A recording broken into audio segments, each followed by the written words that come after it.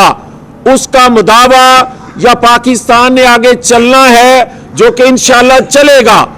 اس کے لیے ضروری ہے کہ ان کو کٹہرے میں لایا جائے۔ اس کے لیے ضروری ہے کہ ان خاص طور پر 5 کرداروں نے جو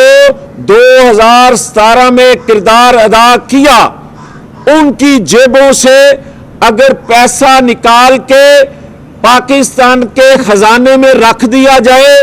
تو مالیاتی اداروں سے نئے کڑی شرائط پر ایگریمنٹ کی ضرورت پیش نہ آئے اس قوم کو۔ جتنی کرپشن، جتنا لوٹا ہے 2017 سے پچھلے 2022 کے 23 نومبر تک جو کچھ لوٹ لیا، جس نے لوٹ لیا، وہی پیریڈ جو ہم تو حساب دیتے ہیں نا، ہم سے پھر حساب لینا لے لیں، مگر خدا کے لیے یہ جو 5 کردار ہیں جنہوں نے ریاست کو اخلاقی طور پہ، ریاست کو سفارتی طور پہ، ریاست کو معاشی طور پہ، ریاست کو مالی طور پہ جتنا نقصان پہنچایا ہے، اگر ان کی جیبوں سے وہ نکال لیا جائے تو پاکستان کو اس بھنور سے، معاشی بھنور سے نکالا جا سکتا ہے۔